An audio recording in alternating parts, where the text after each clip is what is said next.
sais pas.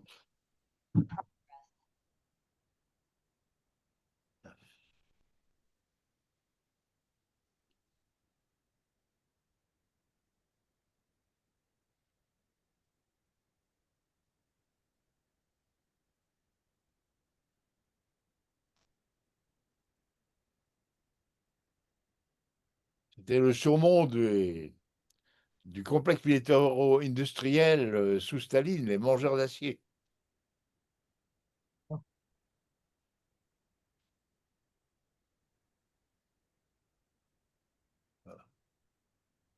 Vous avez bien tous l'écran d'attente, a priori? Oui, Oui. Oui, absolument. Je laisserai Marc reprendre la projection de l'écran tout à l'heure, hein, on est d'accord?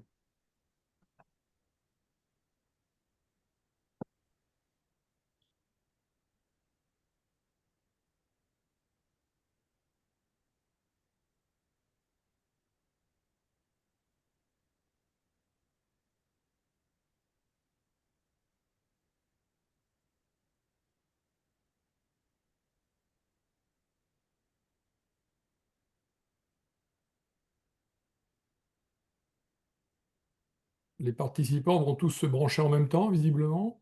Qui Oui. arrive de temps en temps, parce que là, on est quand même pas assez nombreux, on n'est que 11 sur une soixantaine Ouais. d'inscrits. Je traite la liste d'attente là pour le moment.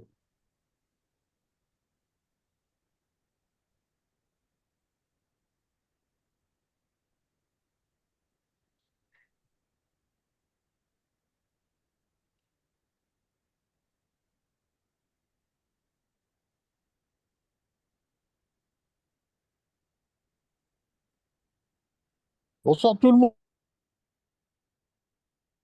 Bonsoir. Xavier. Bonsoir. Bonsoir, oui, vous m'entendez ou pas? Non? Très bien. Ah bon, oui. Je me vois pas, alors je sais pas si vous me voyez. Si, Si, on a vu. Bonjour Claude. la barbe qui a poussé. Bon, bah, si vous dites Claude, c'est que vous m'avez reconnu, alors. D'accord. On a même un marin pour écouter le Leclerc, c'est incroyable. C'est incroyable. Un marin barbu. Ouais. Il y a Jean Amiot qui nous rejoint. Ah, très bien. Très bien.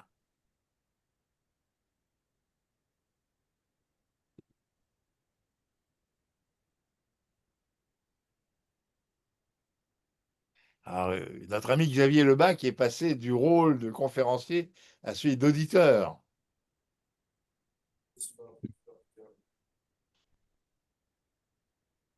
Bonjour, il y a des micros non branchés. Xavier, Françoise, Jean, mais c'est peut-être normal. Ça, si vous voulez.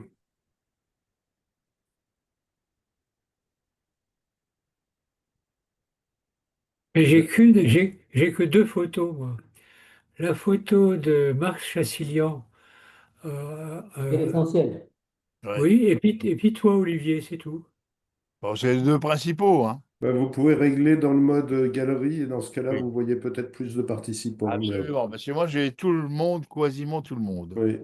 C'est-à-dire Là, que sur le bouton, sur les affichages tout en haut, vous pouvez choisir un mode d'affichage qui affiche plus de personnes si ça Ouais. vous intéresse. ah ouais, affiché, c'est ça? Oui. Ah oui, oh là là, c'est vachement, d'accord. C'est vachement moderne tout ça. Très bien. Qui c'est qui partage la son? Une galerie alors. La Mais... Kaya est à la pointe de la maternité, Claude. J'espère que tu ne l'as pas douté. Qui c'est Non, mais qui... t'as compris que c'était contre les espions que je m'exprime comme ça, pour leur faire croire que C'est j'y Marc qui connais essaye rien. de... C'est Marc là qui essaye de partager ou pas? Ah non, non, je touche à rien, moi. Moi Qui non c'est qui est en plus. train d'envoyer l'écran là? Je sais pas. J'ai cru que c'était toi. Non, c'est pas moi. Qui c'est qui est en train de faire quelque chose là? Un J'aurais dû interdire... saboteur. J'aurais dû interdire les autres partages là ou quoi? Parce que moi, on me demande de lancer la réunion, c'est pas possible. Alors que Non. je vous vois tous. Qui c'est Ah qui bah, me c'est fait toi ça? alors. Hein? C'est Claude Roche qui a mis. Oui, c'est Claude Roche, c'est moi, oui. Mais Non, mais qui a mis cette page. pourquoi il projette sur mon écran là? Il faut que je reprenne le contrôle. C'est un club de Attendez. personnes âgées. Ouais. Mais je vais vous dire, en vertical à droite, j'ai toutes vos Claude, t'es photos. prié de pas toucher au bouton là, s'il te plaît. Voilà. Pas doué, hein. Et là, j'ai la grande charte avec Marc Chassilian Bon, sur fond bleu. Bon, il me faudrait la main pour pouvoir partager. Oui, je vais te l'envoyer. Attends, je vais essayer de ne pas me planter là. Merci beaucoup, mon copain. Un instant. J'aurais dû appeler avant, mais je suis levé le micro. Je suis vraiment bordélique, je n'ai pas d'excuse. Tiens, tu peux prendre la main là? Tu sais prendre? Je vais être contente. Alors, attends, je partage. Oui, Non, mais il y a ça pas devrait de- Je marcher vais ici. théoriquement. Oui, Oui. donc elle remonte. Il dit, prends ta douche avant, comme ça tu libères un peu les mains. Et je me mets en plein écran. Belle. Oui. Moi, je. J'ai 10 personnes en salle d'attente là que j'admets, mais après on pourrait commencer, je pense. D'accord. Avec des bougies? Pourquoi tu ne les acceptes pas? Je vais Eh couper. ben, excuse-moi, il faut cliquer 10 fois pour admettre 10 personnes, Oui, hein. Ou à peu près, quoi. C'est pas instantané. mais c'est quoi votre truc? C'est une réunion sur quoi? Sur l'histoire des chats. J'ai pensé que Bon, je vais dans la- couper les autres micros, hein, si les autres Oui, Oui, continuent. oui, tout à fait. coupe. Bien.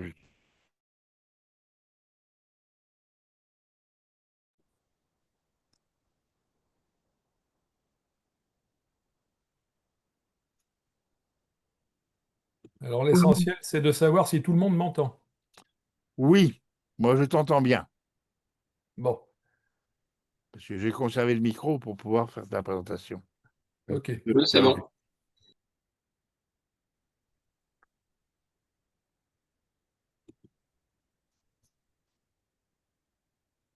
Tu commences.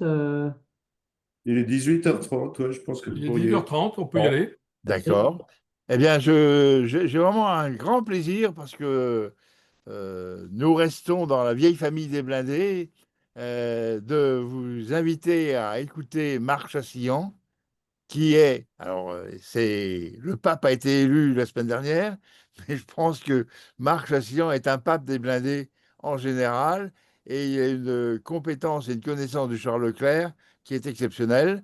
Donc je l'ai invité à bien vouloir nous faire part de ses souvenirs sur la genèse et le développement de ce véhicule. Et à mon grand plaisir, il a accepté. Donc je ne vais pas parler plus longtemps. La carrière de Marc, vous la connaissez tous, sinon nous y reviendrons à l'issue de cette conférence. Marc, à toi la parole. Bonsoir tout le monde et merci Patrick pour cette introduction. Alors je ne vous cache pas que le sujet, d'abord c'est un sujet qui me tient beaucoup à cœur parce que j'ai quand même passé une partie non, assez significative de ma carrière sur ce programme à divers titres, que ce soit pour les études, pour son développement, l'industrialisation, et puis les prospects export, le développement de dérivés, etc., etc. Voilà, donc ça représente une grande partie de ma carrière chez alors AMX APX. Voilà, donc moi j'ai démarré tout petit en sortant de l'ENSTA Bretagne en 86. Je suis arrivé à l'AMX APX. Le programme avait démarré, hein, je m'empresse de le dire, depuis pratiquement 4 ans.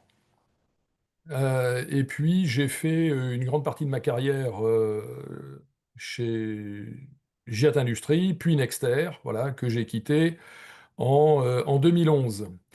J'ai ensuite enchaîné avec une carrière de consultant. J'ai repiqué, comme on dit, dans le salariat en travaillant pour Arcus, enfin Renault Trucks Défense, Arcus, groupe que j'ai de nouveau quitté fin 2015 et depuis lors, j'ai poursuivi mes activités de consultant.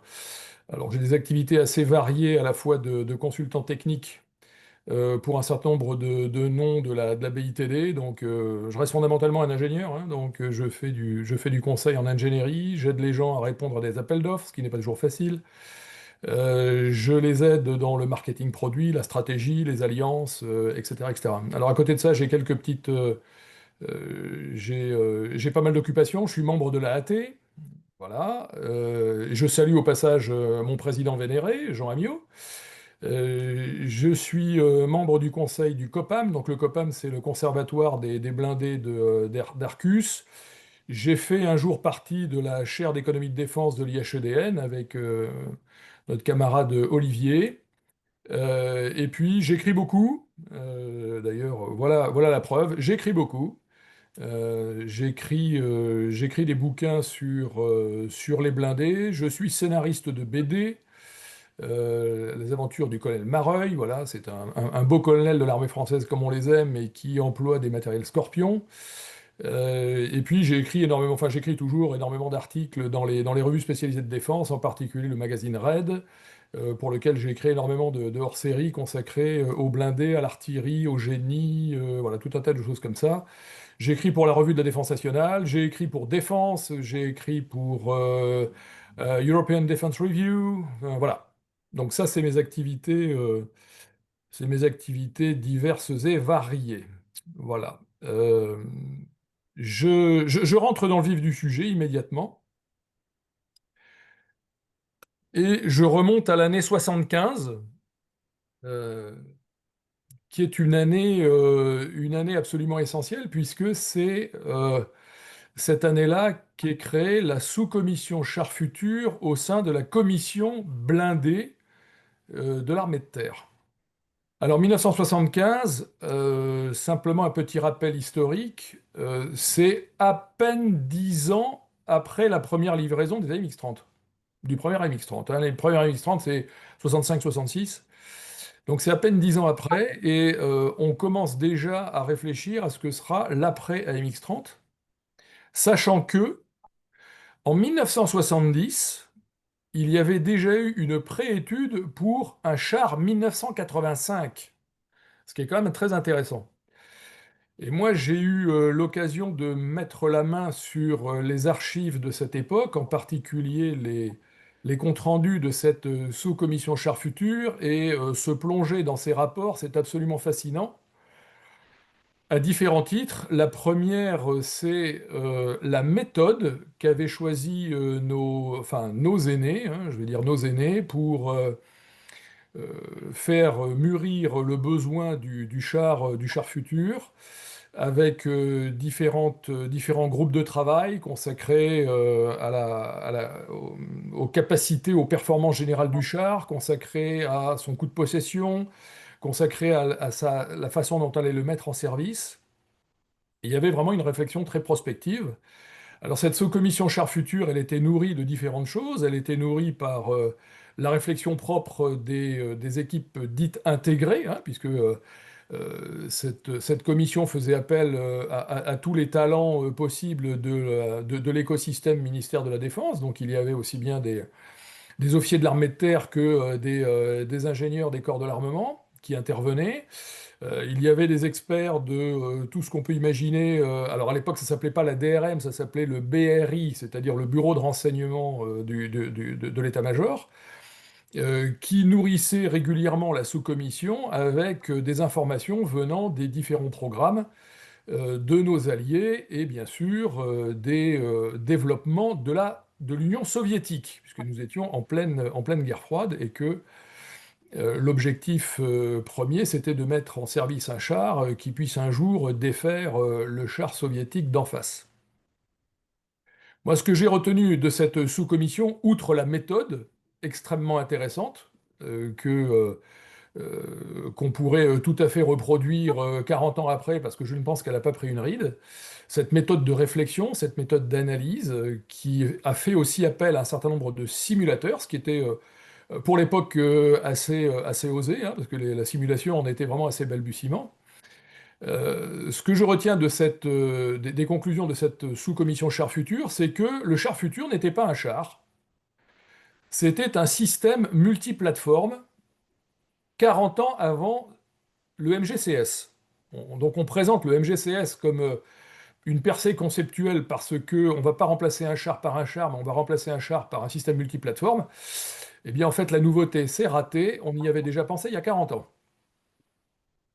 L'idée, c'était de pouvoir développer autour d'un char canon à fort calibre, on va appeler ça canon à fort calibre, un blindé d'accompagnement puisque on imaginait qu'une des terreurs du champ de bataille Centre-Europe à l'époque des années 80, c'était le fameux hélicoptère Mi-24 Hind, qui était un hélicoptère extrêmement robuste, blindé, très fortement armé, capable de décocher des missiles jusqu'à 4 km.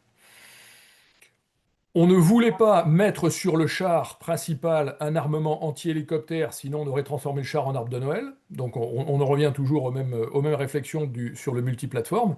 Et donc on avait décidé le développement d'un blindé d'accompagnement anti-hélicoptère avec un canon de moyen calibre. Alors à l'époque il s'appelait le MCF, moyen calibre futur.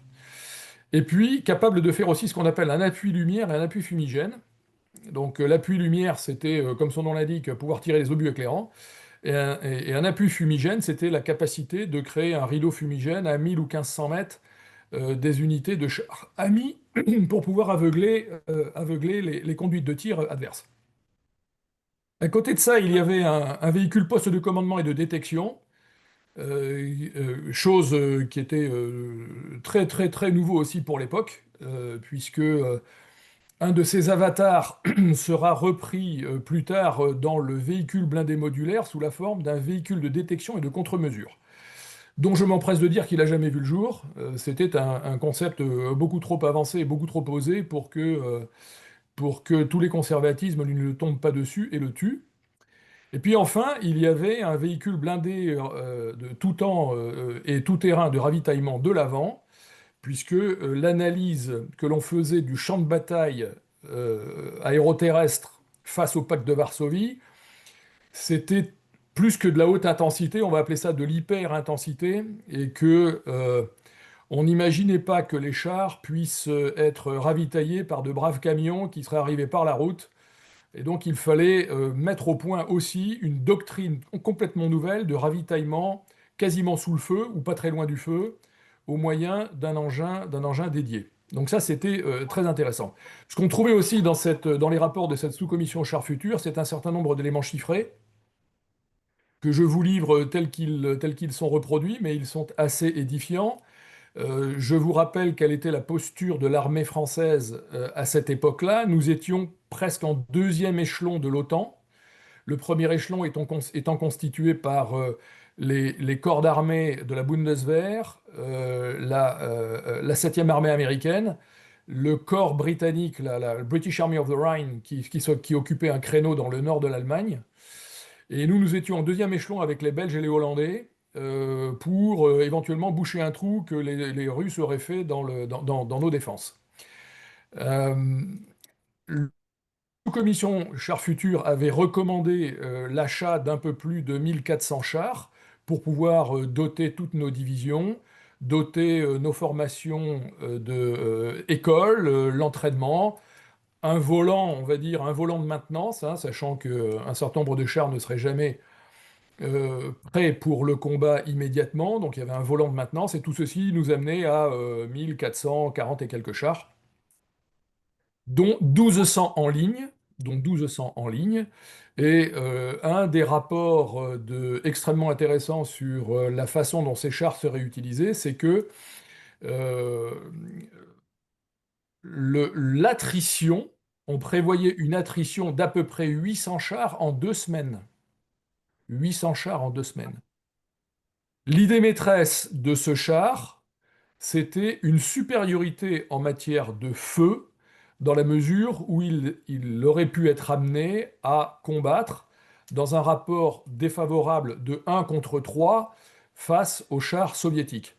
Donc, tandis que nous perdions virtuellement 800 chars, on avait infligé à l'ennemi une punition de 2500 chars. C'était ça l'idée, c'était ça ce qu'on pourrait appeler le taux d'échange. Hein, voilà, le taux d'échange, que les Américains appellent le kill ratio. Voilà. Et donc, c'est sous cette contrainte opérationnelle très forte, d'hyper-intensité, d'hyper-létalité, de très grande attrition et de taux d'échange très favorable de 1 pour 3 que la spécification, ou plutôt la FCM, hein, la fiche de caractéristiques militaires de ce char, enfin de ce système de char, de ce système de plateforme, pardon, hein, de ce système de plateforme, a été rédigé par la sous-commission Char Futur. Et c'était quand même extrêmement intéressant. Alors, Quand on voit la période 1915-1984, on ne peut pas s'empêcher de rapprocher cette période de ce qui se passait ailleurs.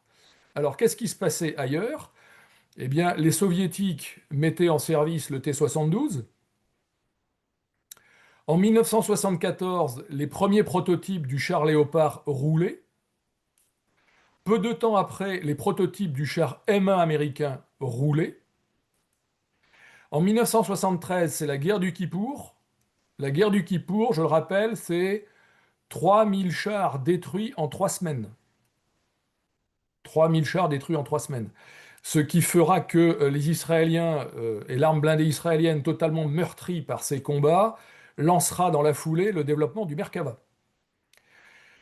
Et donc nous sommes dans une phase dite de réflexion, ou phase papier, tandis que le reste du monde fait du copeau, fait du concret, fait des prototypes, des démonstrateurs, lance des programmes. Voilà. Et c'est là qu'intervient un événement majeur de l'histoire du char Leclerc, c'est la coopération franco-allemande. Donc la coopération franco-allemande, c'est une coopération qui a été initiée au plus haut niveau des deux États, de la République fédérale et de la France, donc le président Giscard d'Estaing et le chancelier Helmut Schmidt, qui décident de lancer un programme commun de chars. Entre 72 et 74, les Allemands fabriquent quand même 17 prototypes de Léopard 2, ce qui n'est quand même pas mince. Mais ça n'empêche pas qu'en 76, il y a la signature d'un accord franco-allemand sur un standard 120, hein, le standard du canon qui équipe aujourd'hui le Leclerc et le Léopard, et qui, par migration, a équipé bien d'autres chars dans le monde, en particulier le char américain, mais aujourd'hui le char turc, le char coréen, enfin voilà, bon. Énormément de chars sont aujourd'hui équipés de ce canon de 120 qui est donc à l'origine un standard franco-allemand. Et puis, nous progressons dans la réflexion sur le char, et on commence à dessiner, à faire quelques esquisses, et en particulier, nous arrivons à un concept qui est un peu le père du char Leclerc aujourd'hui, qu'on appelle le P-48.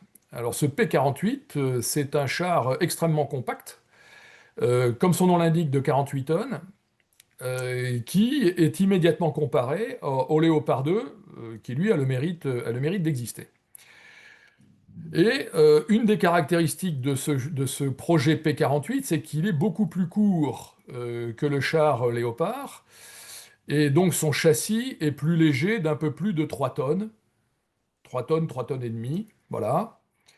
Ce qui fait que, à niveau de protection égal,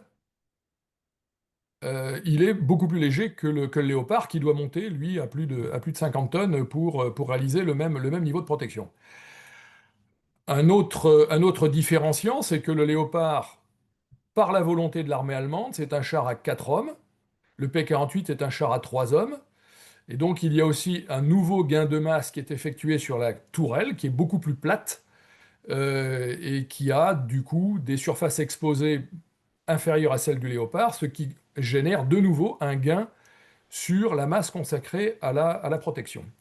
Et cet écart de masse et ce niveau de protection correspondant va constituer une des pierres d'achoppement entre les Français et les Allemands. Les Français ne voulaient pas entendre parler d'un char de plus de 50 tonnes. Les Allemands disant, de toute façon, nous on sait qu'on part de 54, mais on finira à 60, ce dont ne voulaient absolument pas du tout les Français. Et d'un point de vue technique, il y a quand même eu des convergences sur à peu près le reste de ce char dit franco-allemand, que les Allemands d'ailleurs avaient malicieusement dénommé Napoléon, pour essayer d'attirer les bonnes grâces des Français. Et il est sorti un document tout à fait officiel d'une fiche de caractéristiques militaires d'un char franco-allemand. Le souci, c'est que à un moment donné, le Bundestag s'en est quand même mêlé, et il a dit, écoutez, la coopération avec les Français, très bien, nous, on n'a pas d'opposition politique à ça, c'est quelque chose de tout à fait envisageable, Le seul problème, c'est que le contribuable allemand a déjà payé pour le développement d'un châssis de char, en l'occurrence le Léopard, dont je rappelle, plusieurs prototypes étaient déjà roulaient déjà sur les pistes. Donc, si nous développons quelque chose, l'argent du contribuable allemand, ça doit être utilement employé au développement d'une nouvelle tourelle, donc une tourelle franco-allemande. Cette tourelle, évidemment, ne pouvant pas avoir autre chose qu'un canon allemand Rheinmetall. Finalement, quand on a regardé ce qui restait aux Français de ce futur char franco-allemand, dont le châssis était forcément celui du Léopard, il nous restait grosso modo un quart du char, consistant en différents équipements de tourelle, probablement des viseurs, la motorisation et le chargement automatique que les Allemands ne voulaient pas fabriquer. Ajoutez à ça des différences sur le calendrier, c'est-à-dire que les Allemands disaient, mais nous, on a lancé notre char Léopard avec un calendrier donné, on veut des premières mises en service début des années 80. Les Français disaient, oui, mais ça, c'est pas notre besoin, c'est plutôt début des années 90. Voilà. Donc tout ceci a fait que le programme s'est arrêté, voilà, et qu'en 1982, le ministre de l'époque a pris la décision de lancement du char futur français. À ce stade, je voudrais simplement faire une remarque. Avec la situation actuelle, on a l'impression que l'histoire se répète à 40 ans d'intervalle, puisque nous sommes en pleine discussion du MGCS avec les Allemands. Pour une mise en service, alors bon, plus personne ne sait exactement si c'est 40, 45, enfin bref, c'est très très loin, c'est dans très longtemps. Voilà. Et que les Allemands ont décidé du financement d'un Léopard 3, voilà, qui doit prendre le relais du Léopard 2 après 2030, probablement 2035, le temps qu'ils mettent au point tout ça. Et à titre très personnel, mais ce n'est qu'un commentaire que je veux partager avec vous, je ne vois pas si d'aventure nous devions nous lancer dans le développement d'un MGCS, je ne vois pas le Bundestag dire je vais payer deux fois. Une fois pour le Léopard 3 et une fois pour le MGCS à si peu d'années d'intervalle. Voilà, mais c'est juste un élément d'appréciation de situation que je vous laisse, sur lequel je vous laisse évidemment réfléchir. Voilà. Mais c'est assez étonnant de voir comment, à 40 ans d'intervalle, Français et Allemands se retrouvent exactement dans la même situation qu'en 1982. Alors donc nous lançons les études de ce char futur, voilà. Et je dois dire que c'est extrêmement plaisant pour l'ingénieur que je suis et le fanatique de char que je suis de voir à quel point euh, il n'y a eu aucune limitation dans l'innovation et dans l'expression de la nouveauté quand il s'est agi de dessiner des concepts de char que vous voyez sur l'écran.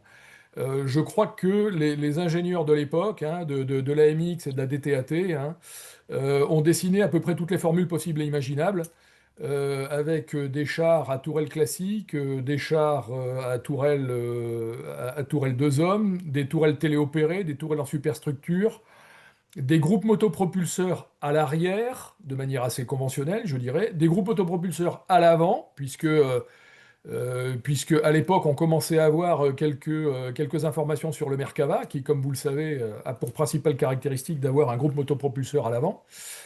Et tout ceci combiné a donné un foisonnement absolument extraordinaire de concepts qui ont été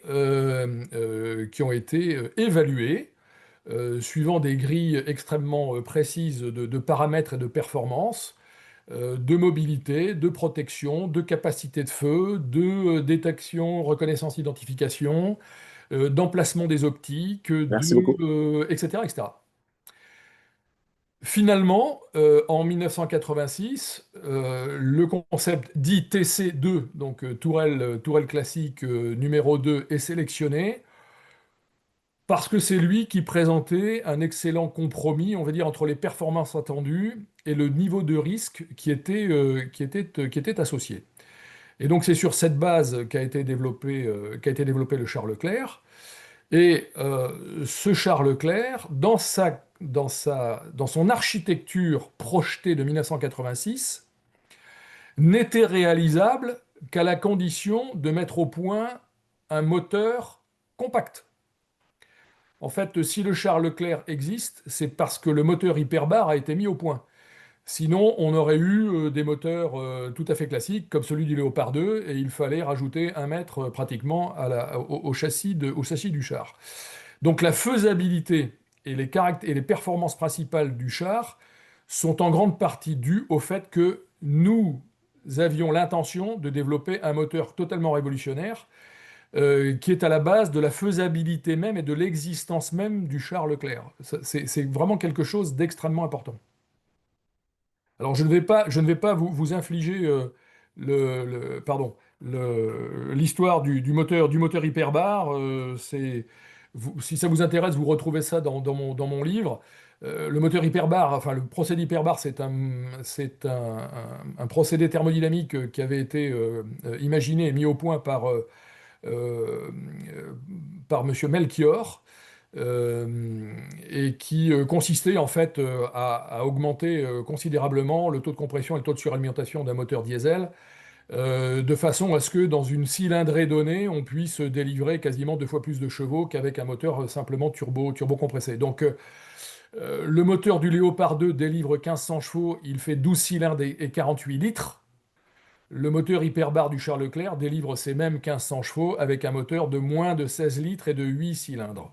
Voilà, donc vous mesurez aisément la performance. On a enchaîné la phase de papier par des phases évidemment de démonstrateurs. Donc d'abord, il s'agissait de appréhender un domaine que nous ne connaissions pas, qui était la haute mobilité. Donc on a commencé par fabriquer ce qu'on appelait des VHM, des véhicules haute mobilité. L'AMX-30, c'est un véhicule de mobilité, on va dire, moyenne, qui se mesure en chevaux par tonne, donc c'est 20 chevaux par tonne. Voilà.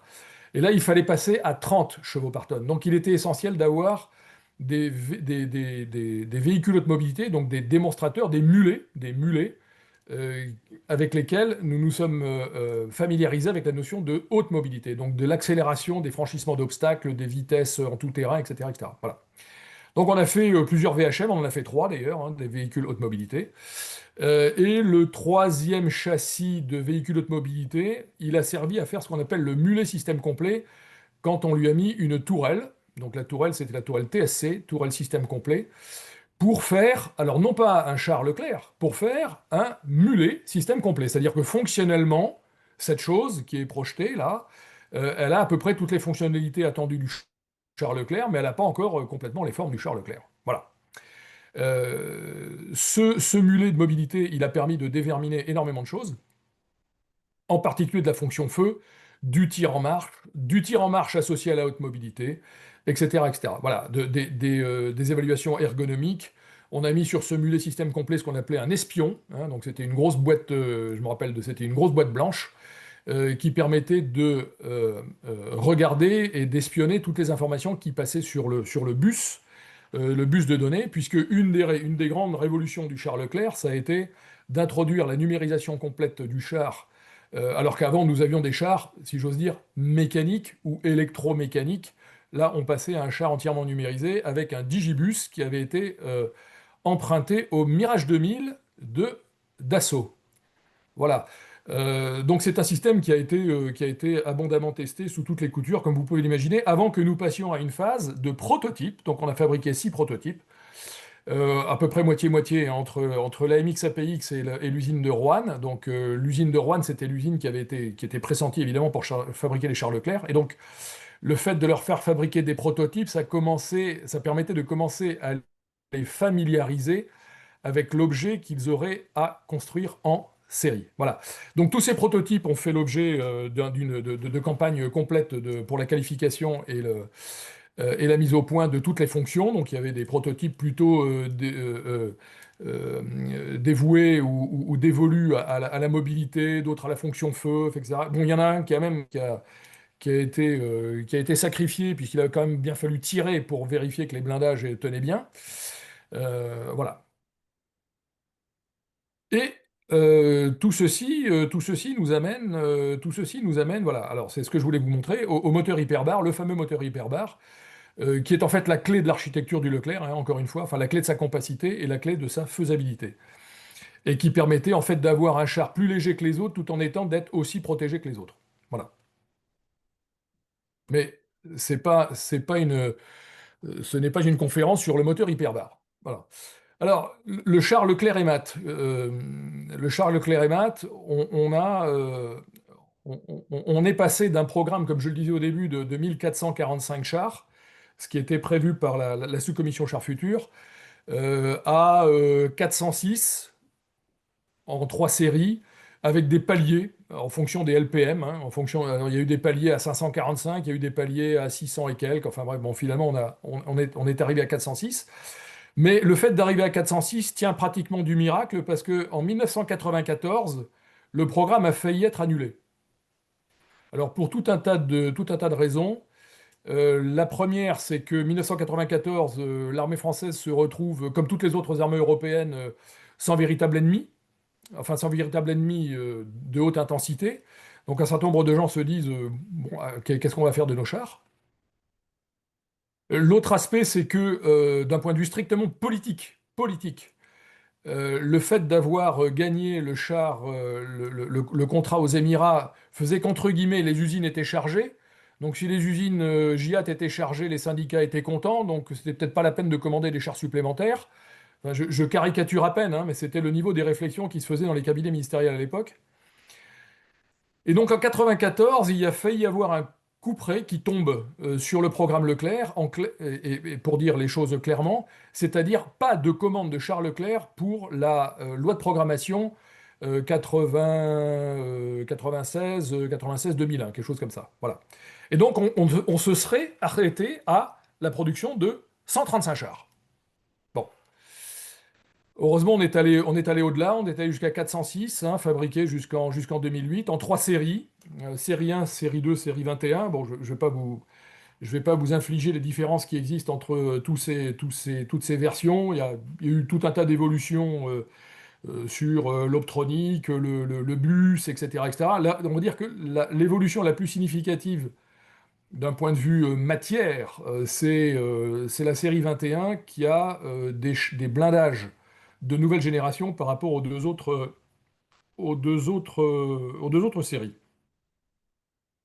Donc le char Leclerc, il est toujours bien sûr en service. 200 chars vont être rénovés entre 2024 et 2035. Donc on note d'ailleurs la cadence infernale de ce programme de modernisation. Hein. Ça fait 20 chars par an, donc on ne peut pas vraiment dire que les usines soient extrêmement chargées. Enfin ça c'est un autre débat.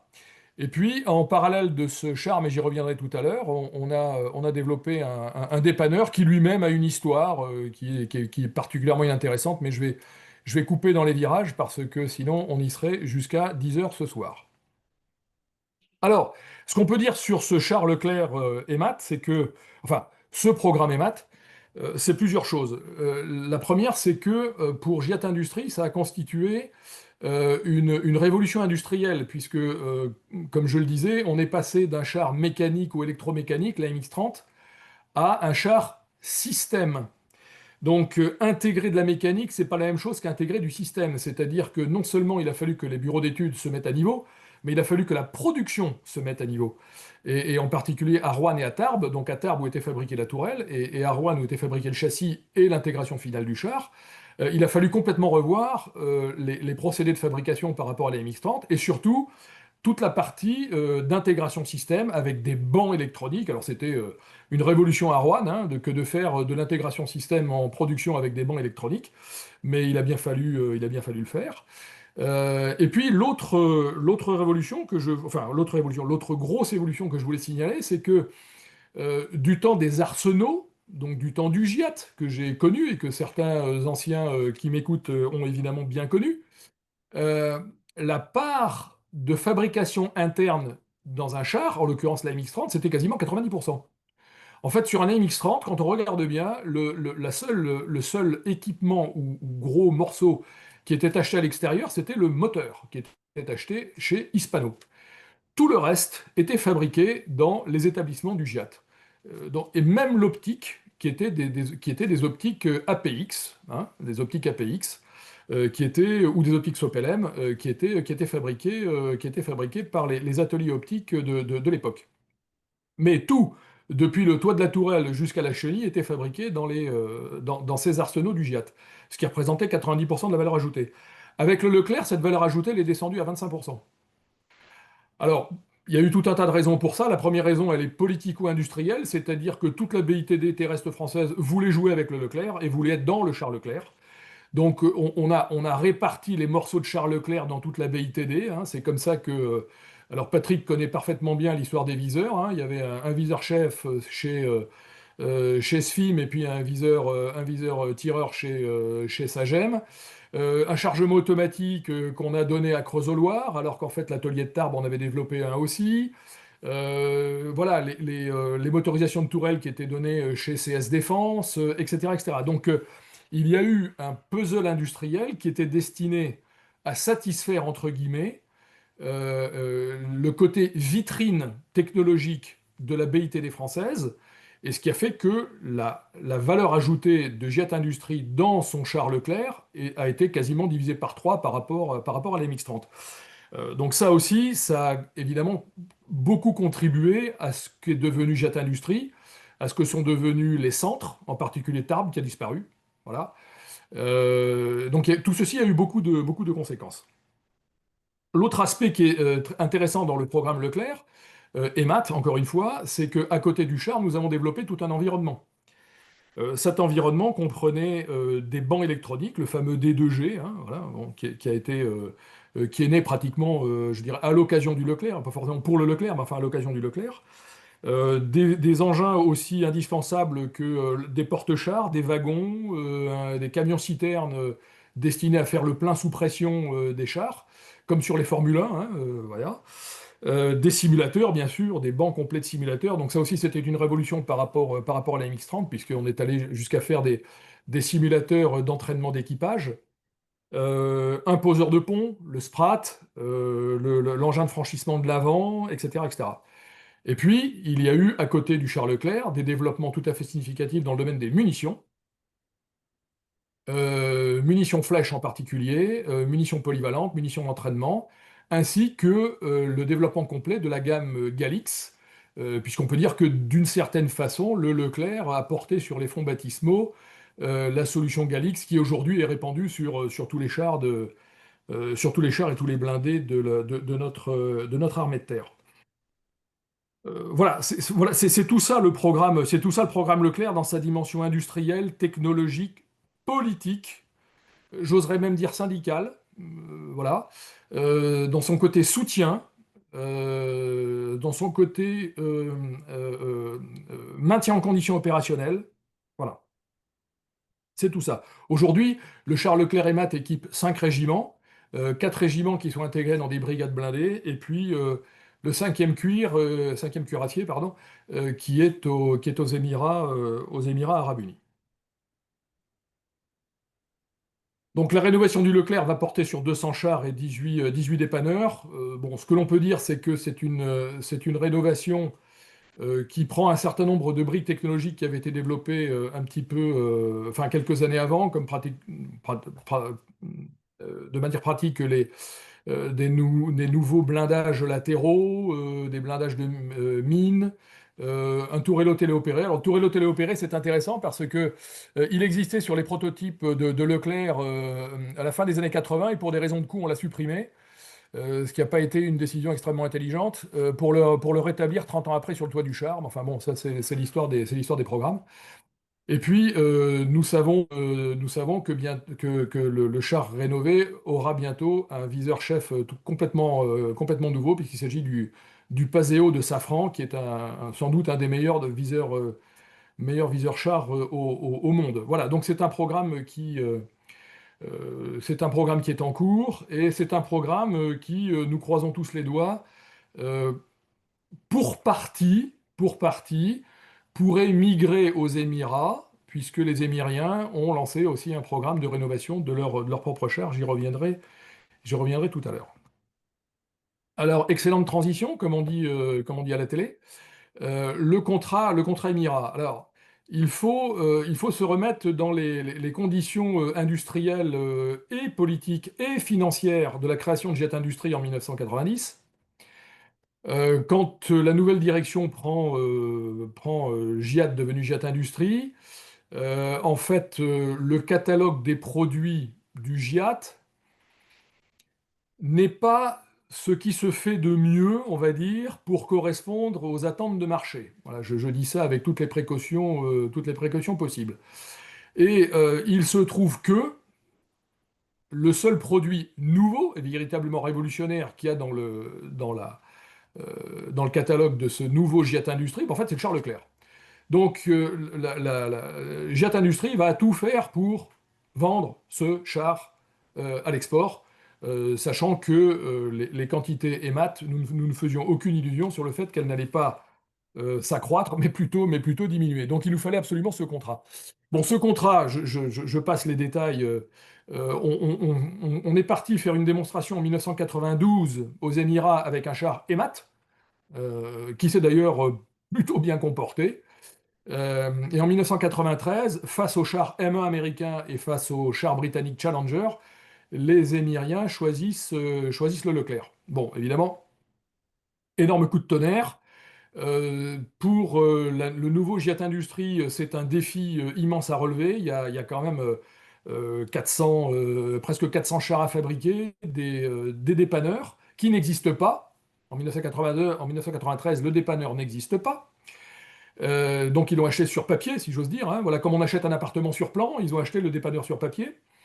Un système logistique complet, avec des simulateurs, avec des bancs, enfin, etc., etc., enfin, extraordinaire. Une quantité phénoménale de munitions qui était associée à tout ça. Alors, là encore une fois, on pourrait faire une conférence sur le contrat UAU, ce qu'évidemment je ne vais pas faire. Donc les chars sont livrés jusqu'en 2008. Le 2008 est la date où nous fermons la chaîne de fabrication des chars Leclerc. Les premiers chars sont livrés en 95. Voilà. Et il y aura deux campagnes deux campagnes de vérification avant de livrer les chars. Donc les Émiriens n'ont pas demandé à être livrés avec des chars Leclerc et Mat, ils ont demandé de nombreuses modifications, dont la plus grosse, la plus visible, c'est le changement du moteur. Donc c'est un moteur allemand, un moteur MTU 883 avec une boîte Renk, ce qui évidemment a été un défi considérable pour les équipes de Satori, que mener deux lièvres à la fois, parce que je rappelle qu'en 93, il y a assez peu de chars EMAT en service. On a livré la T1, on s'apprête à livrer la T2. Voilà, et il faut développer quasiment un nouveau char à côté, puisque les Émiriens ont demandé beaucoup de modifications par rapport au char EMAT. Donc ce moteur et ce groupe autopropulseur dont je viens de parler, des modifications dans les viseurs, et ils demandent un Battlefield Management System, donc un système d'information tactique, qui, sur le char Leclerc, était installé, mais un peu embryonnaire, on va dire, alors que là, il voulait quelque chose de vraiment très, très, très avancé, avec des écrans en couleur, etc., etc. Donc en fait, on a livré aux Émiriens un char plus performant que le char EMAT, hein. Ça, il faut quand même le rappeler. Voilà. Donc tout ceci a pris beaucoup de temps, ça ne s'est pas fait sans douleur. On a livré des chars qui n'étaient pas dans la définition définitive, donc il a fallu les rétrofiter, ça a coûté beaucoup d'argent, d'où tous les articles qui ont pu être écrits sur ce contrat et sur son résultat financier à terminaison, qui n'a jamais été évidemment un exemple à suivre, je vais dire ça comme ça.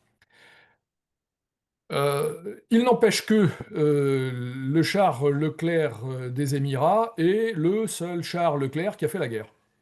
Voilà, et j'y reviendrai tout à l'heure. Alors les déploiements du char Leclerc. Euh, En 1999, nous déployons des Leclerc, d'ailleurs c'était les chars du 501, qui étaient commandés à l'époque par le colonel de Villiers, devenu SEMA après, et qui est rentré avec ses chars au Kosovo, à Mitrovica, en ayant traversé une partie du nord de la Grèce. Voilà, enfin bref, bon. Euh, donc une mission d'interposition, avec une chose intéressante, avec le premier déploiement OPEX des chars émiriens, puisque au Kosovo se côtoyaient des chars EMAT et des chars émiriens. Les émiriens voulant, alors pour tout un tas de raisons politiques, montrer qu'ils existaient, qu'il y avait une vraie coopération à la fois industrielle et aussi opérationnelle avec l'armée de terre française. Donc les cavaliers français ont eu le plaisir de côtoyer les tankistes émiriens au Kosovo en 1999. Ça s'est plutôt bien passé. Ça s'est plutôt bien passé, à la fois en termes de soutien et d'emploi. Bon, faut dire que l'armée de terre avait quand même mis le paquet pour que tout se passe bien. Donc voilà. Et on a tiré un certain nombre de leçons de ce déploiement au Kosovo. Et donc je m'empresse de dire que les Leclerc n'ont pas tiré un seul coup de feu. Ils étaient là en interposition pour faire peur à tout le monde, ce qui a plutôt bien fonctionné d'ailleurs. Une chose que je signale et qui n'est pas une anecdote, c'est qu'en 2005, l'armée française a déployé 40 chars Leclerc en Ukraine. C'est suffisamment significatif pour le signaler. C'était un déploiement que l'armée française avait imaginé comme étant un déploiement de masse en OPEX d'une unité lourde. Qui était sérieusement environnée, hein, puisque à côté des Leclerc, il y avait des EBG, il y avait des VAB, il y avait des AUF-1, et puis une montagne de pièces de rechange, de logistique, etc., etc. Voilà. Donc ça, c'est un petit clin d'œil, parce que quand on sait ce qui s'est passé après, ça vaut le coup de le signaler. Le Liban, dans le cadre de la FINUL, donc, nous avions de magnifiques chars Leclerc peints en blanc, dans le cadre de la mission FINUL au sud Liban. Ce qui a valu d'ailleurs quelques scènes un peu, alors je ne vais pas dire chaudes, mais on va dire très tièdes, avec les Merkava israéliens qui étaient juste de l'autre côté de la frontière. Et dans mon livre, vous verrez une photo prise à travers l'oculaire d'un viseur-chef de char Leclerc, où il y a une magnifique croix de tir en plein milieu d'un Merkava. Donc pour dire qu'ils étaient vraiment très près et que ça aurait pu, sur un malentendu, comme on dit, dégénérer. Et puis il y a le Yémen en 2015. Alors ça, c'est déjà beaucoup plus sérieux parce qu'encore une fois, c'est le seul déploiement du Leclerc en opération. Le Leclerc fait la guerre. Le Leclerc tire de nombreux coups, est impliqué dans opérations et de manœuvres, fait face et fait plutôt face de manière très très correcte en comparaison de l'engagement, par exemple, des M1 saoudiens qui a été une véritable catastrophe. Le Leclerc se tient bien. Il faut dire que les Émiriens, eux aussi, avaient mis le paquet. Ils ont fait preuve d'un très grand professionnalisme sur cette affaire. Ils ont très correctement environné tactiquement leurs chars avec des véhicules de combat d'infanterie, des BMP-3, avec de l'artillerie, des G6, avec un très solide échelon logistique de rechange, etc., etc. Plusieurs chars seront touchés, ce qui est quand même significatif, mais aucun char ne sera perdu. C'est-à-dire que les chars touchés ont soit été réparés sur place, donc il y a eu 2 chars qui ont sauté sur des mines, train de roulement, enfin éléments de suspension détruits, chaînes coupées, enfin chenilles coupées, etc., etc., mais ils ont été réparés. 2 chars ont été beaucoup plus sérieusement touchés par des missiles anti-chars Cornet. Alors le Cornet, je peux vous dire que c'est une vraie saloperie. C'est un des missiles anti-chars les plus puissants au monde. C'est un missile d'origine soviétique, missile anti-char. Les chars ont été, une partie du blindage du char a été perforée, mais on va dire que grâce à une bonne architecture intérieure, en particulier la participation des réservoirs de carburant à la protection globale du char, ça s'est soldé malheureusement par un mort. Il y a eu un pilote qui a été, qui a été tué dans cette action. Mais les chars ont été réparés, ils ont été ramenés aux Émirats. à partir de caisses, de vieilles caisses de chars Leclerc et Matt, on a redécoupé des caissons et des avant de caisse, et on a reconstruit les chars, et les chars sont de nouveau opérationnels. Donc, extrêmement satisfaisant. Les Émiriens ont loué la fiabilité du char, l'excellence de ses optiques, la qualité du tir. Du coup, ça les a confortés dans l'idée que, avec le char Leclerc, ils disposaient d'un vrai capital et que ce capital, il fallait le conserver, l'entretenir, le moderniser, en clair, en prendre soin, quoi. Voilà, d'où ce programme de modernisation qui fait encore toujours l'objet de discussions avec KNDS France et qu'on espère voir tous aller au bout. Et puis je cite les déploiements très récents qui sont dus au ce qu'on appelle les Enhancement Force machin, là, enfin les trucs de l'OTAN, qui consistent à renforcer les frontières de l'Europe à l'Est, donc en Roumanie, en Estonie et en Pologne. Et donc là, très régulièrement, nous avons des escadrons de chars Leclerc qui sont engagés dans ces opérations de réassurance. Donc voilà pour le déploiement. Alors, dans tous ces déploiements, le Leclerc est accompagné de ses chars de dépannage, hein, ne jamais l'oublier. Donc les DCL, ce qu'on appelle les dépanneurs chars Leclerc, participent évidemment à chaque fois à ces opérations.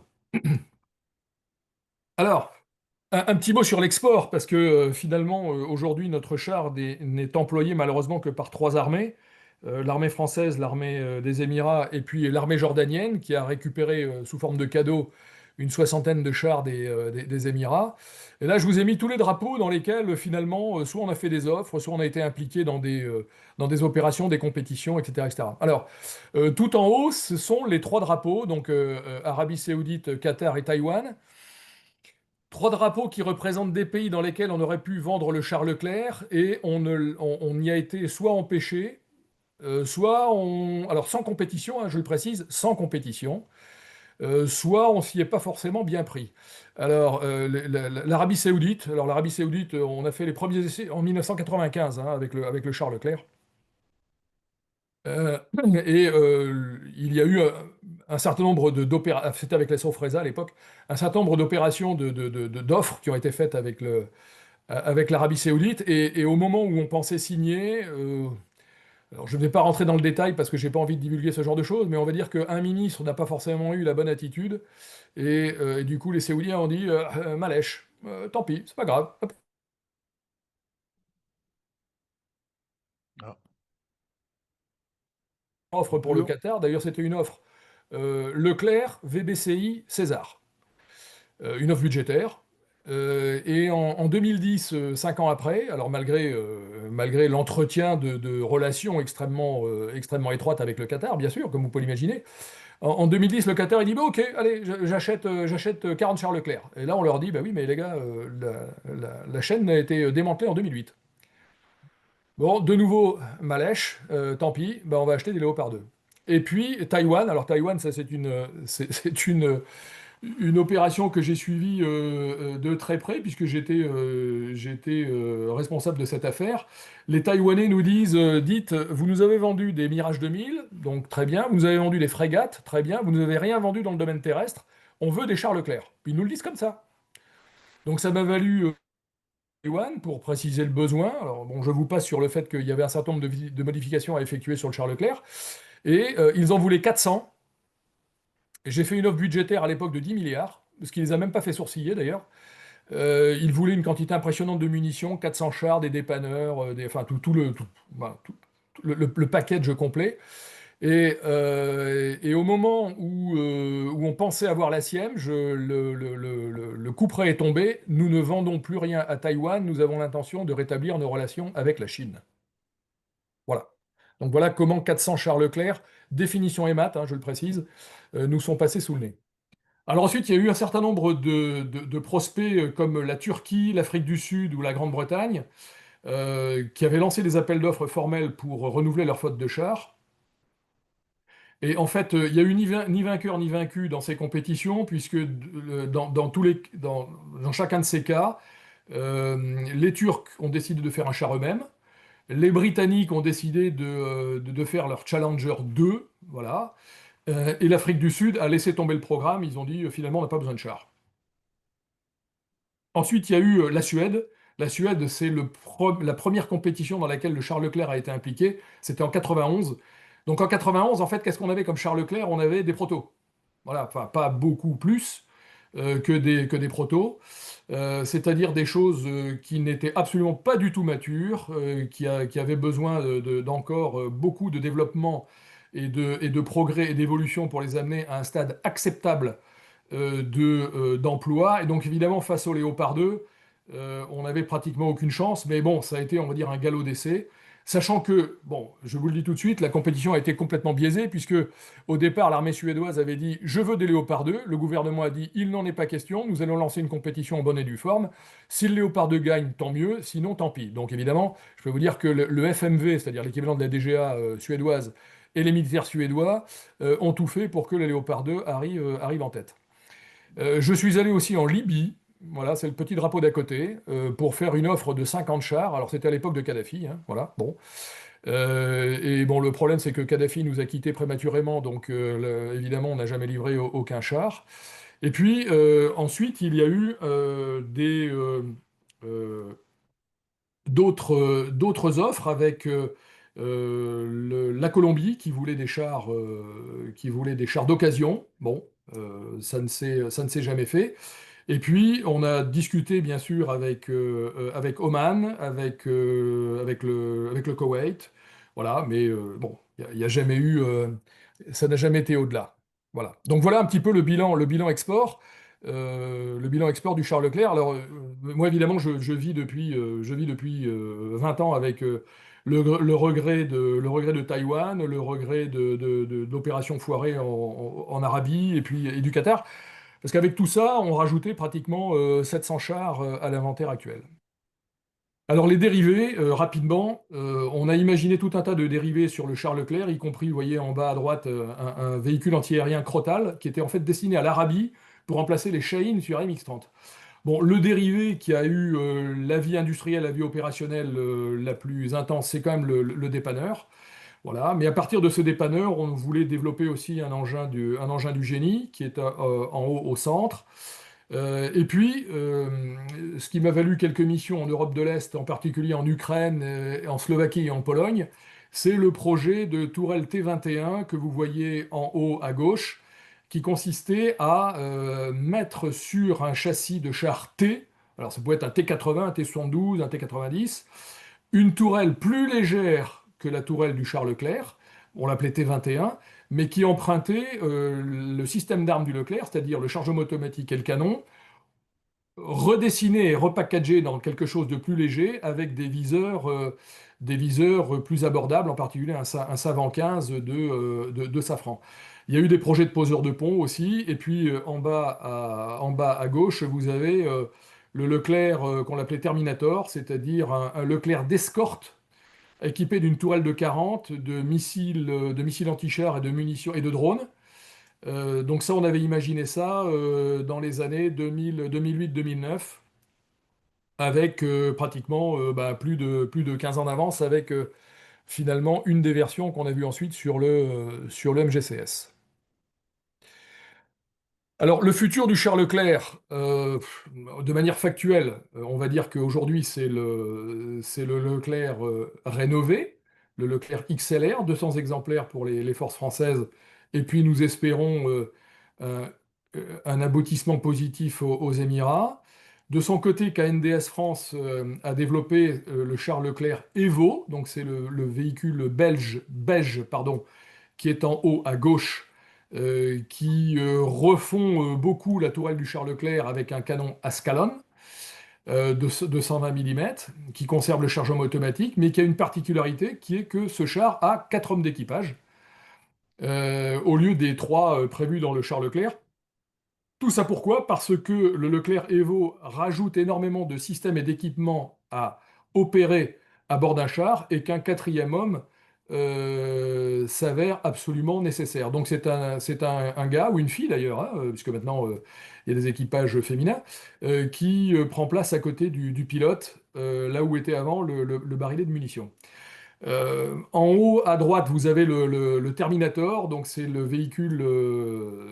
véhicule qui a récupéré la tourelle T4 de 140 du Charles Leclerc, donc Le 140, c'est un projet de canon qui avait été développé au début des années 90, qui faisait l'objet d'un accord quadripartite États-Unis, Grande-Bretagne, Allemagne, France, pour défaire et détruire ce que l'on pensait être le char futur soviétique. Bon, vous imaginez qu'avec la révolution géostratégique qu'il y a eu derrière, c'est un canon qui s'est trouvé sans emploi, donc il est resté à l'état de démonstration. Alors on a tiré, hein, on a fait des munitions, on a même prouvé la performance de la munition flèche de ce canon de 140, c'est absolument redoutable, hein, c'est absolument redoutable. Mais bon voilà, alors peut-être que ça va revenir avec le MGCS sous la forme de l'Ascalon 140.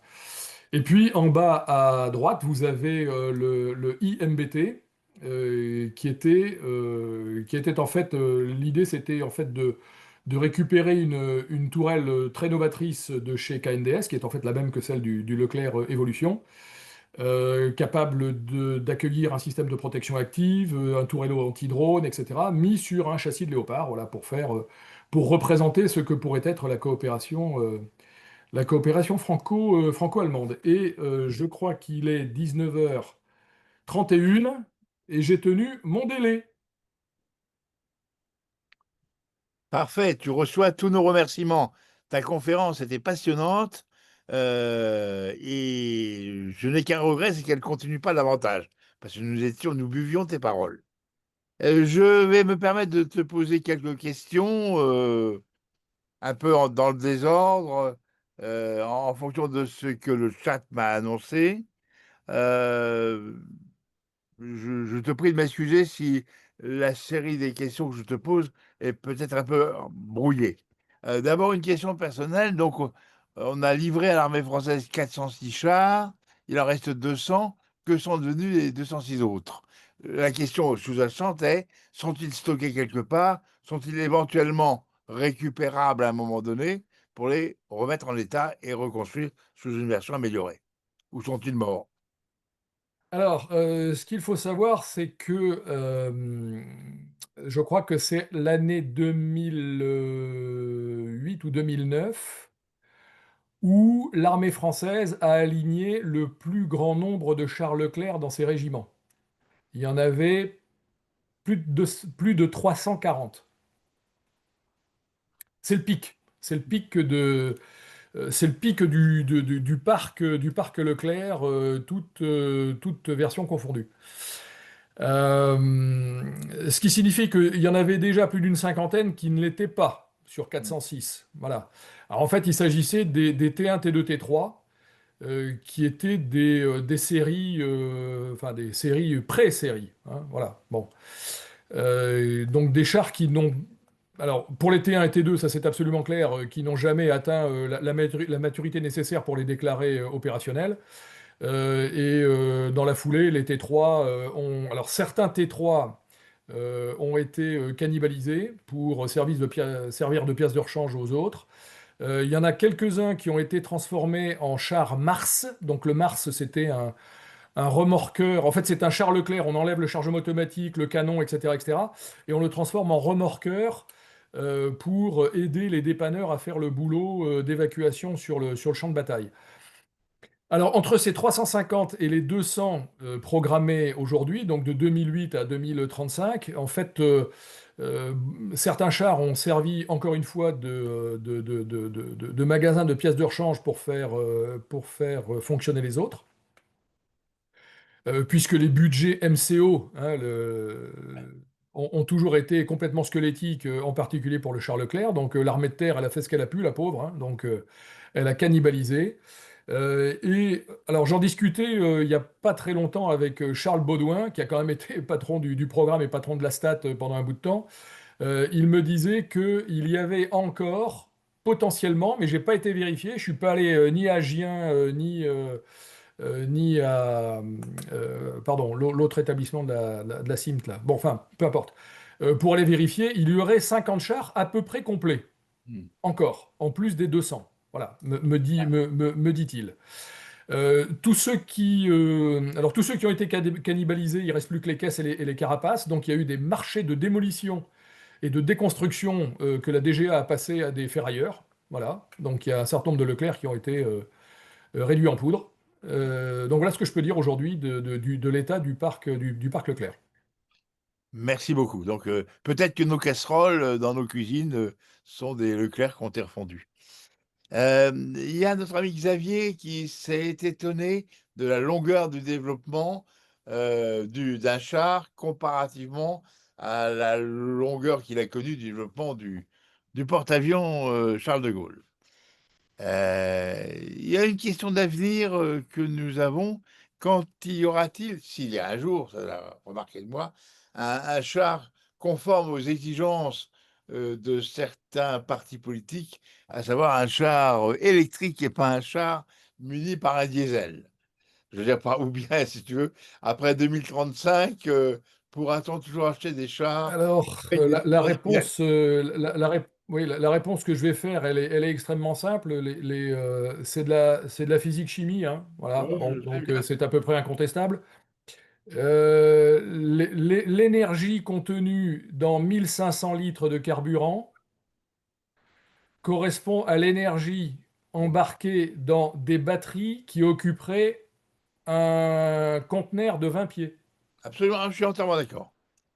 C'est c'est pas Donc du ça tout. signifie qu'on Ah peut oui, faire oui. un char électrique, hein, c'est pas la question, mais il a une autonomie d'à peu près 40 km. Ouais, nous sommes tout à fait d'accord. Mais la question a été posée et je pense qu'il me fallait la Oui, reposer. absolument, mais il y a eu même, enfin, on a fait quand même quelques petites règles de 3 et quelques petits calculs. On a regardé aussi si l'hydrogène pouvait être un carburant éligible pour les blindés, en particulier pour un char. Alors aujourd'hui, l'hydrogène se présente sous la forme soit de piles à combustible, comme vous le savez, soit c'est de l'hydrogène sous pression, c'est des bouteilles de 800 à 800 bars. Alors, en, en énergie massique, l'hydrogène est supérieur au kérosène ou au gasoil. Mm. Le seul problème, c'est qu'il occupe un volume infiniment supérieur au gasoil ou au diesel. Et en fait, tout calcul fait, il faudrait rajouter l'équivalent de 4 mètres cubes à l'intérieur du châssis pour faire un char à hydrogène. Ouais. Et en outre, l'hydrogène a la mauvaise idée d'être assez explosif et assez Oui, voilà, moi, si vous voulez, très en tant que sympathique. tankiste, je ne mettrai jamais mes fesses dans un char qui est propulsé à l'hydrogène, hein, ça, c'est absolument clair. Absolument. Alors qu'au Voilà. contraire, le gazole ou le diesel peut servir de blindage. Ah Les bah, comme l'a montré l'impact et- du Cornet sur un char Leclerc aux Émirats. absolument. Euh, il y a eu beaucoup de chars détruits dans la confrontation russe-ukrainienne depuis les 3 ans que l'opération militaire spéciale se poursuit. Est-ce qu'on parle de 10 000 chars qui auraient été détruits, peut-être en additionnant les deux protagonistes? Est-ce que ces taux de perte ne sont pas des menaces pour la survie du char dans les armées? Alors, je répondrai que c'est une question récurrente Oui, qu'on se pose depuis 1943 à Koursk. oui. Je disais tout à l'heure que la guerre du Kippour, c'est 3000 chars détruits en 3 semaines. Mhm. Ce qui a fait dire aux belligérants de l'époque, euh, le char, ils ont pas conclu le char est mort, ils ont conclu il nous en faut encore plus. Absolument. Les, Je- les- les pertes de chars renseignés, pour autant qu'on puisse les renseigner, enfin renseignés avec de l'open source, enfin des renseignements en source ouverte, en particulier le site hollandais qui s'appelle Oryx, recense depuis le début de la guerre, donc depuis 3 ans maintenant, à peu près 4000 chars détruits, 3000 côté russe, un millier côté ukrainien. Donc c'est 4000 chars détruits en 3 ans à rapprocher aux 3000 chars détruits en 3 semaines. Oui, oui. Et alors, Euh, par qu'est-ce qu'on appelle détruit? Est-ce que certains sont totalement détruits ou bien alors, reconstructibles après les travaux? Alors, ça recouvre plusieurs catégories. Ça regroupe les chars détruits, les chars trop endommagés pour être réparés, les chars capturés, Hmm. parce qu'il ne faut pas oublier que Ukrainiens et Russes se sont capturés mutuellement des chars. Voilà. Donc c'est toute perte confondue. Toutes catégories confondues. D'accord. Voilà. Est-ce que tu peux envisager le montage de drones, soit aériens, soit terrestres, à bord des chars, pour que le char lance son propre drone, aérien ou terrestre? Il y a une dizaine d'années, nos amis italiens proposaient un drone tiré canon, à savoir à basse vitesse, bien entendu, et qui après aurait déployé ses ailes. Bon, ce projet-là, on n'en parle plus trop actuellement. Mais que penses-tu du montage, enfin, de l'utilisation du char Leclerc ou Leclerc futur, en tant qu'également que, non pas porte-avions, comme pourrait le penser Xavier, mais comme porte-drone? Alors, c'est une réponse en plusieurs parties. La première, c'est que en 2005, j'ai réalisé un projet qui s'appelait le Leclerc 2010. Voilà. Euh, sur ce projet qui date de 2005, j'avais déjà installé des drones de reconnaissance sur la tourelle.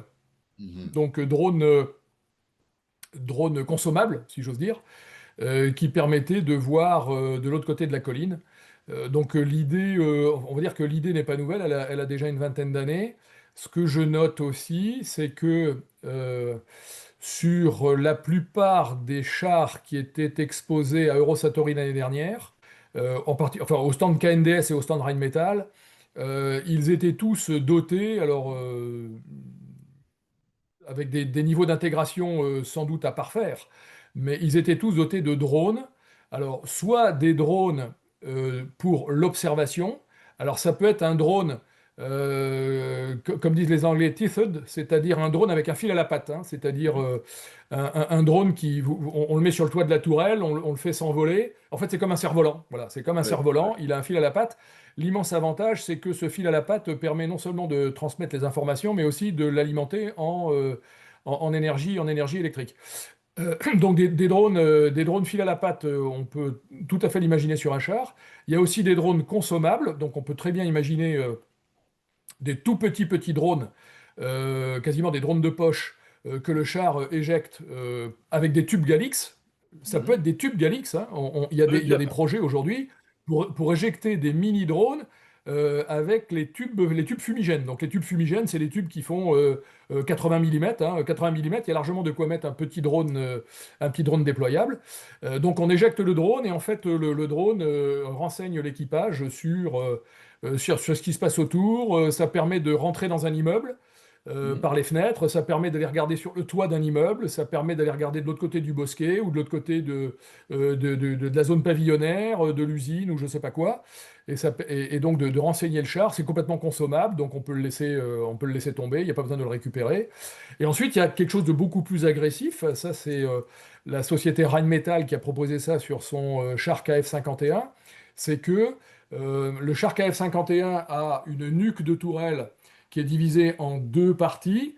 Et c'est un petit peu un choix et un menu.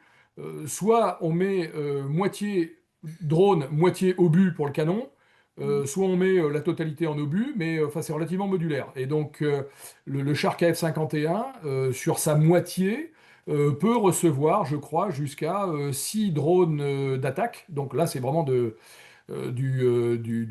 drone d'agression et de destruction, ce qui permet au char de faire du tir TAVD, donc du tir au-delà de la vue directe. Alors évidemment, à condition d'être renseigné sur la cible, puisqu'il ne la voit pas par définition. Donc il aura peut-être avant envoyé un drone de reconnaissance ou quelqu'un d'autre l'aura renseigné sur la cible à atteindre et il tire un drone à relativement longue portée, puisque je crois que sur les KF-51, ce sont des drones d'origine israélienne qui doivent avoir au moins 10 km de portée, donc c'est assez considérable. Donc oui, la relation char-drone, on va dire qu'elle est quasiment acquise, Oui. de même que la relation char-robot terrestre. il y a des projets, par exemple, sur le Charles Leclerc, moi je me souviens, il y a, encore une fois, il y a 20 ans, on avait imaginé qu'à la place d'un des bidons de carburant de 200 litres qu'on accroche derrière le châssis, on puisse mettre un porte-robot. Voilà, Hmm. donc un robot de taille relativement modeste, enfin un truc d'une centaine de kilos, qu'on puisse descendre avec un petit mécanisme ou un petit bras, on le dépose au sol et puis le robot file au devant du char pour éclairer la route. Donc ça aussi, hein, c'est déjà dans les cartons depuis 20 ans. Mais parfois, il faut un certain temps pour que les idées soient validées par les financiers. Euh, Est-ce qu'il y a des idées d'équiper à un moment donné des Leclerc, français ou émiriens, de cette solution qu'on voit fleurir en Ukraine et en Israël, à savoir ce que je vais appeler une pergola, c'est-à-dire une sorte de superstructure au-dessus de la tourelle pour protéger le char des drones adverses? Alors, je vais appeler ça pergola, mais c'est une dénomination personnelle, c'est peut-être pas le bon mot, mais une superstructure légère qui est là pour, je dirais, servir de protection surélevée par rapport à la tourelle et au char. On voit ça régulièrement dans des photos ou des vidéos qui reviennent d'Ukraine ou qui reviennent de Gaza.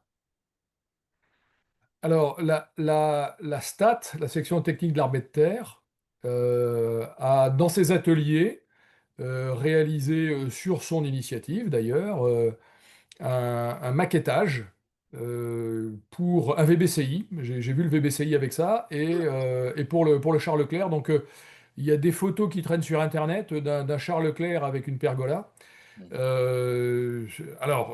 Encore une fois, c'est un pis-aller, hein, c'est une solution de circonstances. Euh, Urgence.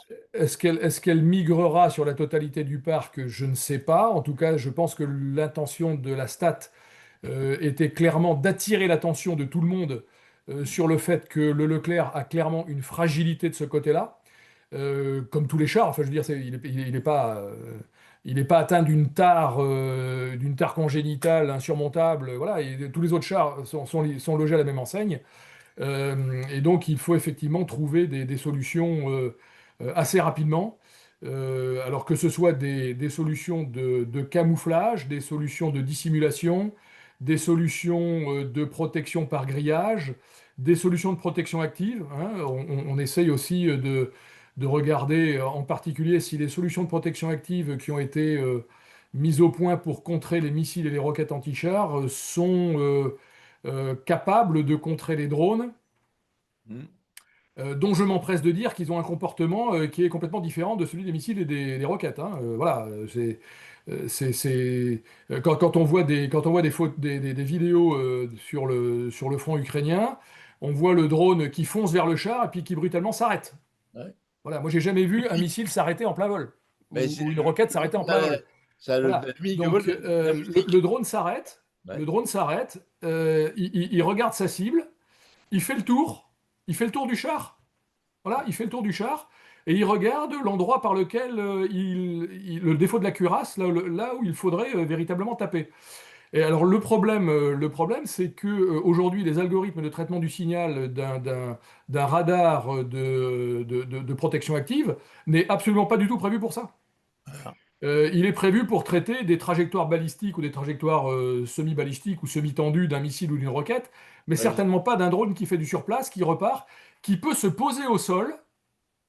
Les Hmm. drones se posent au sol, attendent et repartent. Hmm. Donc on a aujourd'hui un mode d'agression avec les drones que nous ne connaissons pas, en fait. Et donc, si nous devons mettre au point des systèmes de protection active, c'est-à-dire des systèmes qui détruisent en vol les drones, il va falloir beaucoup d'imagination et surtout, il va falloir un traitement du signal un peu sérieux, quoi. Hmm. Alors, j'ai une autre question auquel je pense que la réponse est facile. Y a-t-il sur certains Leclerc, les Français, les Émiriens, de la climatisation? Je crois que aux Ah, mais ils Émirats, sont tous climatisés. d'accord. Voilà. Alors, ils ne sont pas climatisés avec la même solution, mais Ouais. ils sont tous climatisés. Y a-t-il eu des développements et éventuellement des mises en service de munitions uranium appauvri pour nos Leclerc, pour le 120 du Leclerc? Alors, je vais vous faire la réponse qui est publique parce qu'elle est dans un rapport de l'Assemblée nationale. Donc là, c'est bon, je peux parler. Oui, il y a des munitions à uranium appauvri, qui s'appellent d'ailleurs l'OFL F2. D'accord. Mais je ne peux pas en dire plus. Ok, donc on ne te demandera pas par quel processus l'équipage peut s'en servir. Merci.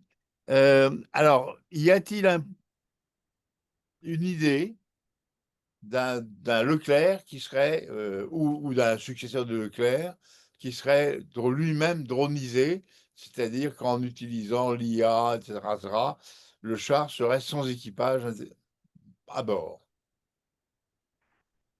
Alors, il y a plusieurs niveaux de Un char réponse. robot.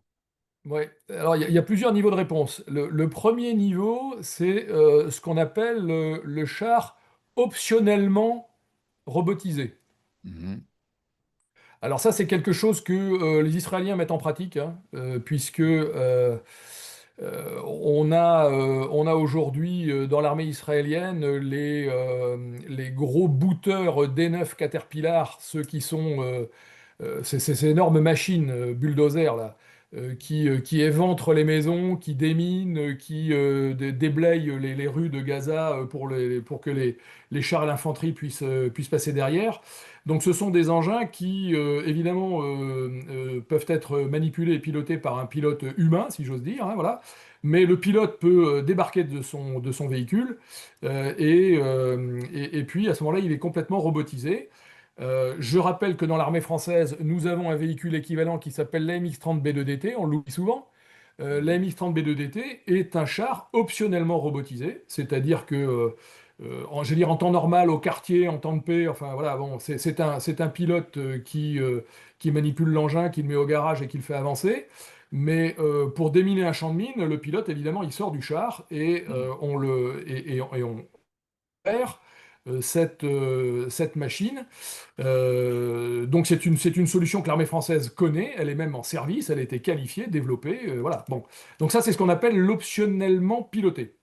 D'ailleurs les Israéliens imaginent que sur leur Merkava 5, donc la nouvelle version du Merkava, il y ait cette possibilité effectivement de faire complètement descendre l'équipage et d'envoyer le char tout seul devant. Donc ça c'est tout à fait possible.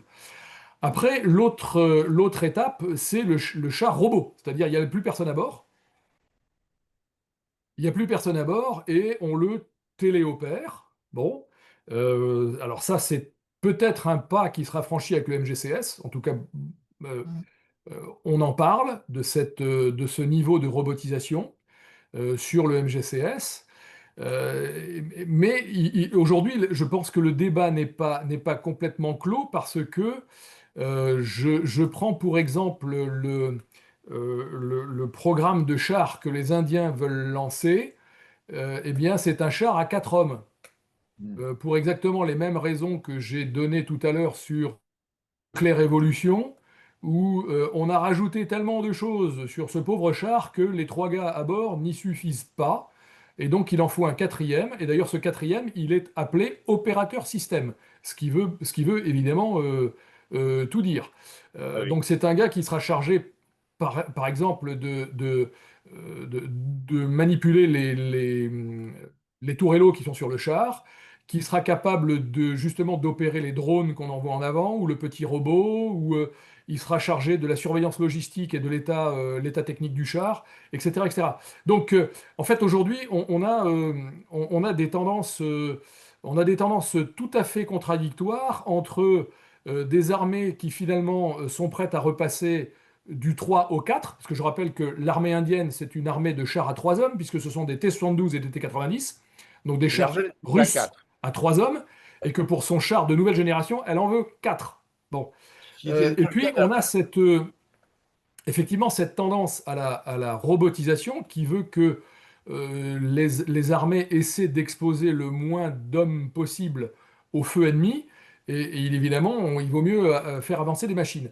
Le problème aujourd'hui, c'est que, on va dire que la robotisation dans l'état technologique actuel ne permet pas de faire des économies de ressources humaines dans les armées. Au contraire, il apparaît que les robots sont plus consommateurs de ressources humaines que les véhicules habités. Ouais. Parce qu'ils nécessitent des moyens de transport particuliers, ils nécessitent des opérateurs. Alors l'opérateur n'est pas dans le char, mais il est à l'extérieur, mais il existe quand même, voilà, Ouais. etc., etc. Donc on a une difficulté aujourd'hui qui est due au milieu terrestre, qui est que l'autonomie de mobilité n'est pas acquise. En clair, une machine, quand elle est larguée au milieu de nulle part, elle a du mal à discriminer et comprendre son environnement. Ce qui évidemment n'est pas le cas pour les drones navals ou les drones aériens, parce qu'ils sont dans l'eau ou dans l'air. Donc eux, Oui, c'est ça, assez facile. je crois pas, oui. Imaginez un char robotique doté d'une capacité de décision autonome en matière de mobilité mature. Imaginez un machin comme ça largué dans les rues de Gaza, Ouais. où il y a tous les gamins qui traversent la route, qui jouent au foot, voilà, la grand-mère avec son panier qui rentre chez elle. Enfin, le tout dans les gravats, la poussière, la chaleur et le Des parts de désordre, véhicules qui sont ce peut-être sera très idées. difficile pour le robot de comprendre où il est. Absolument. Alors, j'ai une autre, je reviens sur la motorisation, la mobilité. Donc, nous avons tous les deux, nous sommes d'accord, et sur l'électrification totale du char. Mais penses-tu pas que une solution moteur hybride pourrait être envisagée? Oui, alors, une fois qu'on a éliminé la Tesla des blindés, Voilà, c'est-à-dire un machin qui ne se déplace qu'avec l'énergie embarquée avec l'énergie de ses batteries embarquées, on peut imaginer le Saint-Chamond de 1917, dont je absolument. rappelle qu'il était à propulsion pétrolo-électrique. C'était l'expression de l'époque, hein. À l'époque, on appelait ça les pétrolo-électriques. Donc, c'est quoi le pétrolo-électrique? Eh ben, c'est un brave moteur qui entraîne une génératrice qui débite dans deux moteurs électriques. Voilà, et qui font avancer le char. Alors ça, c'est tout à fait possible. On Ça, a ça vu c'est en Allemagne aussi, dans les années 40, oui, oui, beaucoup absolument. Oui, oui, tout à fait. En de Allemagne, force. le char Ferdinand Oui, était complètement. à propulsion électrique, propulsion pétrolo-électrique, donc en Ouais. fait en fait c'est un groupe électrogène, hein, pour faire simple. C'est un groupe électrogène qui débite dans deux moteurs électriques sur les barbotins et le char avance, hein. Voilà. Bon, après, il faut une électronique de puissance parce que on a besoin que ce char vire de manière à peu près élégante. Donc il y a des transferts de puissance à faire d'un moteur à l'autre, il y a des régulations, il y a des onduleurs, il y a tout un tas de trucs, mais ce que je veux dire, il y a une électronique de puissance, mais ça, alors ça c'est tout à fait techniquement faisable, ça il n'y a aucun problème. Après il y a l'hybride. L'hybride c'est autre chose. Ah oui, L'hybride c'est une transmission qui combine deux moyens de transmettre de la puissance, en l'occurrence de la mécanique et de l'électrique. Donc ça, c'est la Toyota Prius.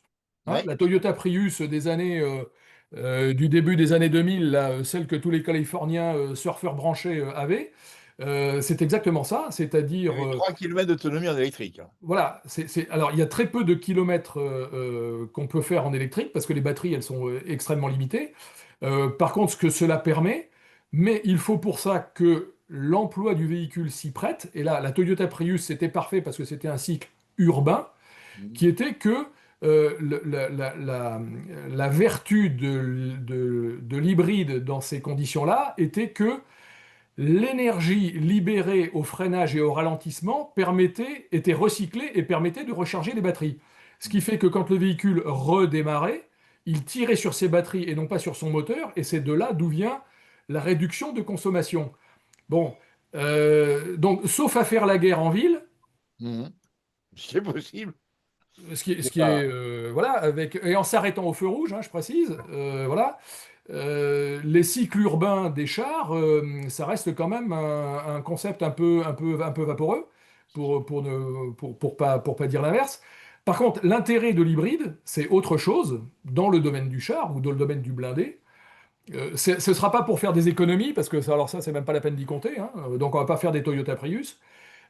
C'est plutôt pour avoir différents modes d'avancement. C'est-à-dire Oui, qu'on pourrait bien très sûr. bien imaginer, Ouais. par exemple, au quartier, sortir le char du garage, bon, on n'a pas besoin d'allumer le moteur. Le véhicule sort sur ses moteurs électriques en tirant sur ses batteries. De toute façon, il va faire quoi? 300-400 mètres, donc c'est bon. On n'allume pas le moteur, on sollicite pas le moteur, on le sort avec sur ses moteurs électriques. L'autre aspect, c'est l'aspect accélération, c'est-à-dire que si les moteurs électriques de la chaîne hybride sont correctement placés, en bout de chaîne mécanique, ça permet de rajouter du couple au couple mécanique de base, et donc ça permet au char d'accélérer assez fortement. Mais là aussi, on tire sur les batteries. Le char, il fait un bond, comme on dit, un bond tactique, donc un bond de 200, 300 mètres, voire même 1 kilomètre. Ok. Donc il a bénéficié d'un couple supplémentaire, de chevaux supplémentaires, qu'on a tiré sur les batteries grâce à à sa transmission hybride. Mais je dirais, le reste du temps, il a une brave transmission mécanique qui est très très bien et qui a un très bon rendement par rapport à une transmission électrique. Et ça lui permet, quand il est en mode électrique, d'être silencieux. Alors ça lui permet aussi de se déplacer en mode silencieux, voilà, mais pas complètement furtif, parce que s'il a utilisé son moteur diesel pendant des dizaines de kilomètres, il sera chaud. Voilà, Absolument. Il est encore chaud. il sera encore chaud. Eh bien, écoute, je crois que j'ai fait le tour. Je me prie de m'en excuser auprès des camarades dont j'aurais pu oublier leurs questions. Il est 8 heures. Ces 2 heures que nous avons passées, non, 7h30 que nous avons passées ensemble, a été passionnante. Et je n'ai qu'un souhait que tu acceptes de revenir pour, à nouveau, dans le cadre de la commission Histoire, nous parler de quelques projets, quelques véhicules qui ont marqué le monde de l'armement et le monde des blindés, parce Eh ben moi, que je vous remercie réellement. pour votre écoute. Je vous remercie pour votre écoute et pour vos questions. Je vous dis avec grand plaisir, oui, sans doute à bientôt. Et nous serions dans une véritable conférence, et pas conférence. Tu aurais eu droit à une cravate, à une médaille, mais que nous te remettrons dans une vie où nous nous rencontrerons en physique. Mais réellement, nous avons été passionnés. Le travail n'est pas terminé, il faut que je fasse un compte rendu que je te soumettrai pour que cette conférence reste dans les annales. En tout cas, au nom de toute la commission Histoire, un immense merci. Avec Merci plaisir. Marc et bravo pour ton érudition et la clarté de la présentation. Ouais. Merci infiniment, j'apprécie beaucoup. Un grand merci de Grand l'accueillir, plaisir, oui. réellement. Et les 2 premières conférences euh, Vulcain, Xavier et toi, ont montré que réellement on était sur un bon, sur une bonne piste pour intéresser les camarades. Tous les deux, merci. Eh bien, merci et passez donc une bonne soirée. Très bonne soirée à tout le monde. À bientôt. À bientôt. On a gagné un bon champagne, virtuellement. Merci à tous. Au revoir.